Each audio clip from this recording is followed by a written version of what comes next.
You ever watch those long drive champions on TV and just wonder, how on earth do they hit it that far? It's not just about being strong.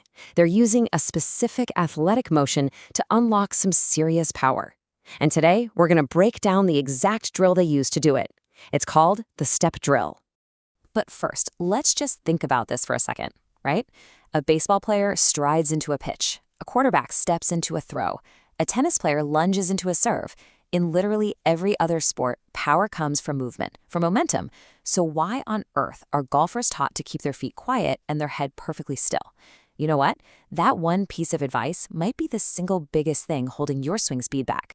And this really just lays it all out, doesn't it? On one side, you have the typical golfer, trying to be stiff, quiet, and rotate around a fixed point. And on the other, you have a real power athlete, dynamic, creating momentum, using their whole body. The difference is just, it's night and day.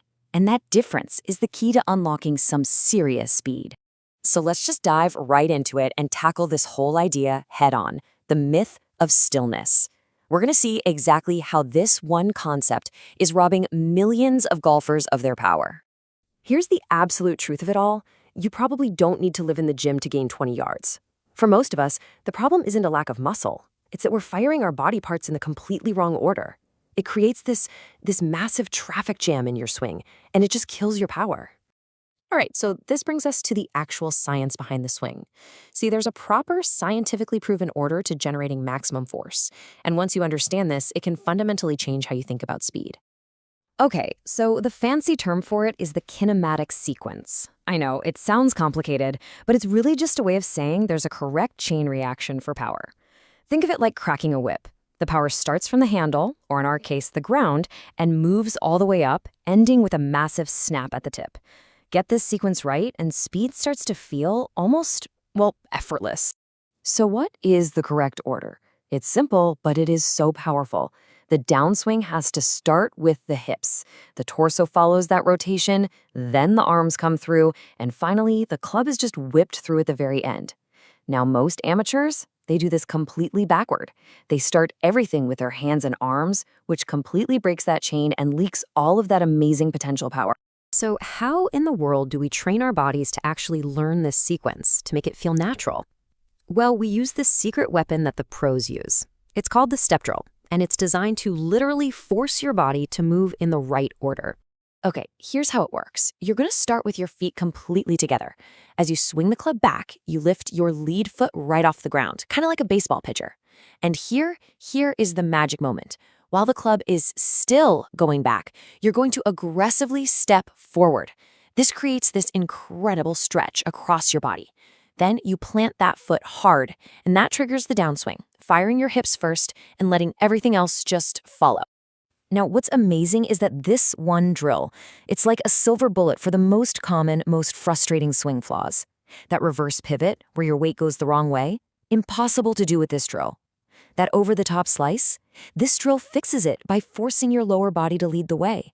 You instinctively learn how to use the ground for power, and you create that amazing lag without even having to think about it. Okay, so I can hear you now. You're thinking, this sounds awesome for the driving range, but I can't take a full step on the first tee. And you know what? You're absolutely right. So how do we take this amazing feeling and translate it into our actual on-course swing? Well, see, the drill is an exaggeration. It's designed to teach your body a feeling. The on-course swing simply takes that feeling and shrinks it way down into a simple trigger. So instead of a full step, you just lift your lead heel a little bit in the backswing. And by the way, this is the exact same move used by legends like Jack Nicklaus. The one crucial feeling you need to take to the course is this. As you start your downswing, I want you to feel like you are slamming that lead heel back into the ground. That little stump, that is your new power trigger. It's what kicks off the correct sequence: hips, torso, arms, club. When you boil it all down, this is about changing your entire mindset. It's about making a shift from a rigid, mechanical approach to a fluid, athletic one. And this quote just sums it up perfectly. When you're standing over the ball thinking about 10 different swing positions, you create tension, and tension absolutely kills speed. The step drill gets you out of your head and into your body. It forces you to just react, to move, to be an athlete instead of a robot. So, what should you do right now? Here is your action plan for your very next trip to the range. First, just do 10 of these without a ball. Just feel the rhythm. Then hit 10 balls using the full step drill. Don't worry about where they go, just swing fast. And finally, hit 5 normal shots, but focus on that little heel lift trigger to bring that feeling into your real swing. Stop trying to be perfect and start trying to be an athlete. Your swing will thank you for it.